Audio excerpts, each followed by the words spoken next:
Over a decade ago, John hit a low point in his career while working at a bank.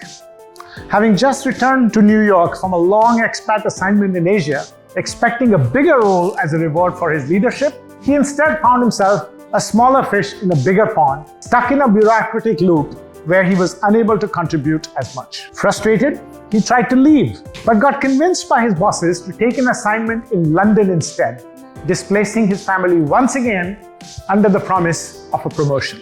However, to his surprise at year-end, the promotion did not happen.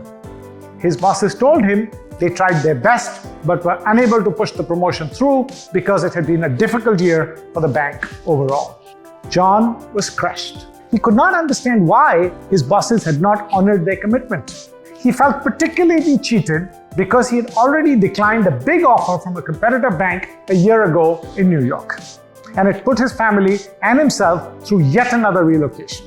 It was clear to him that this was the end of the road for him with his present employer, and he began a job search for the second time in just 18 months. After what seemed at the time like the worst few months of his professional life, waiting for a new offer to come along with anger and resentment towards his organization and bosses brewing, he finally got his lucky break and left to take a senior leadership position with an impressive title at another company back in the US. From this point onwards, John went from strength to strength in his career, eventually founding his own company, of which he is now president. When a business magazine interviewed him, they asked him how he felt when he landed the C-suite job and became a senior leader for the first time. Here's what he said: "I did not become a leader when I first landed that big job. I did not become a leader when I was promoted to an even bigger one. I did not even become a leader when I became president. My promotions and progressions have nothing to do with whether or not I am a leader. I became a leader a year after leaving my job in London. As I reflected, I realized that since my return from Asia, and particularly after being denied a promotion, I had allowed myself to become and think and behave like a victim. Instead of rebuilding my relationships in New York, and instead of driving results through collaboration, I was spending more time brooding about my unhelpful colleagues. Even though I was in a senior role, I began to think of that nothing was going right and saw myself as helpless. It wasn't fair. It wasn't my fault. If only my colleagues would see reason." Now, as a student of leadership and as a coach, I meet people like this all the time.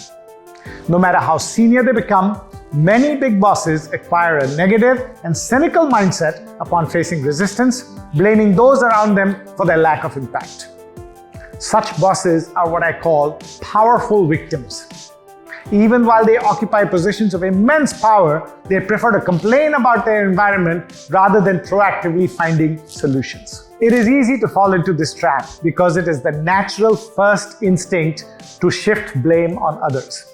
It's easier because if we can blame our lack of progress on other things and other people, we become free of guilt and free from the burden of having to confront problems and work even harder. I have no issues if someone decides not to work hard or decides to give up. Leadership is a choice, not an obligation. Everyone is entitled to make their own choices in a free world. I won't even try to judge which choice is right or wrong. The only thing I question is this: when you give up on addressing the most pressing problems facing you or your organization while still occupying a powerful position, should you still be called a leader? Perhaps an even more important question is, have you fallen into the powerful victim trap without realizing it? Here are some things to think about to find out. First, what are the most pressing challenges facing you and your organization today? Why do these challenges and obstacles exist? Who and what is causing them? Have you given up on addressing the challenges and obstacles because the resistance is too hard and/or the problem is caused by the people way above your authority level? And finally, what first steps would you take if you were to regain control of the situation? More often than not, just simply taking the time to reflect on these questions will help you get out of the victim mode. The last thing that senior leaders should do is walk around like victims, garnering sympathy from subordinates and peers. They might sympathize with you for a while, but if your victim behavior continues over time, they will lose respect for you as a leader. Unfortunately, there is no one easy trick to avoid the powerful victim syndrome, but self-awareness definitely helps.